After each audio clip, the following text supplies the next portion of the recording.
From a young age, we have been trained to believe that making more money at your job is the best way to become wealthy. An increase in income equals an increase in wealth. Or so the story goes.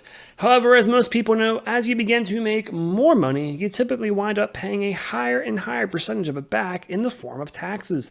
A little known tax secret just may help you reimagine your future streams of income. This secret is known as long-term capital gains. It goes something like this. You buy a stock for $100.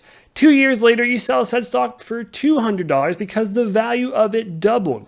Since you held the stock for at least 1 year, the selling of it will be taxed differently, also known as a long-term capital gain.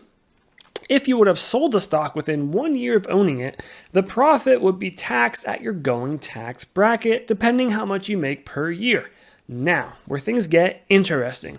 You probably are wondering, what is the long-term capital gains tax rate? Well, essentially, it is also based on how much income you earn, combining earned income with capital gains. For unmarried people, the 0% bracket ends at $47,025. After that, it jumps to 15% up to $518,900.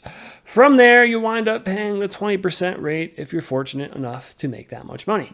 To add another layer onto this, these figures don't take into account the standard deductions. The standard deduction is basically a number you subtract from your total income. Consider it a tax break. For a single person, this number is $14,600, and for a married couple, this number is $29,200.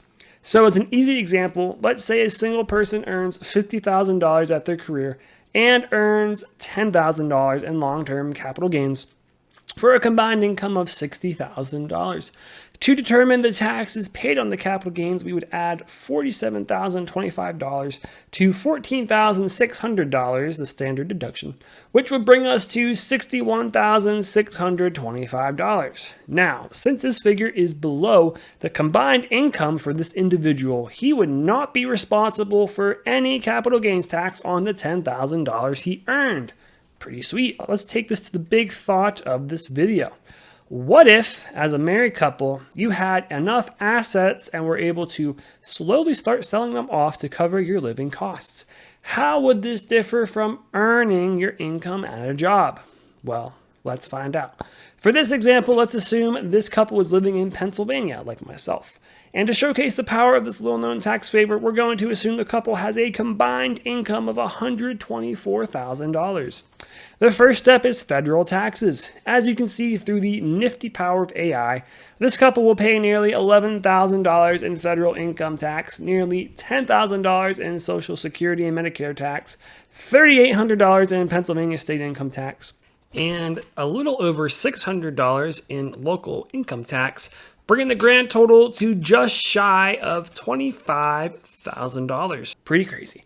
Now, what would this taxable figure look like for long-term capital gains? Well, since $124,000 is still considered the 0% tax bracket for long-term capital gains after the standard deduction for a married couple, the effective federal tax rate would be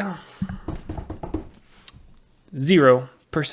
As a matter of fact, the only tax you will have to pay on this would be the state tax, which in this scenario for Pennsylvania is $3,806. However, if you are fortunate enough to live in one of the states with no state income tax, you very well could get away with paying absolutely no taxes at all. Crazy. So, comparing the two numbers, the couple who works hard and earns their money via employment will pay a total of just over $24,800 per year, and the couple who put in the hard work early and invested aggressively will get the benefit of only paying around $3,800 or less than 85% less in taxes. Wow. Now, I'm sure everyone is wondering just how someone could manage to pull this off. Well, fortunate for us, we live in the day and age where investing has never been easier or cheaper, and anyone can get started with very little cash. It's not very uncommon for average people to multiply their investments by many multiples via crypto and leveraged investing. While I am not a financial advisor, and this is not financial advice, the simple truth is that our tax code gives special treatment to investors, and if you are able to figure out how to grow your investment seed into a significant portion, as a married couple, you could have the opportunity to earn a six-figure income and pay nearly no taxes on this at all. Considering that Bitcoin has a compound annual growth rate of around 60%, if you are able to accumulate a large enough stash, it may be possible to set yourself up for a low-tax, smooth-sailing future sooner than you probably could by playing it safe and stashing away in your 401k. Cheers.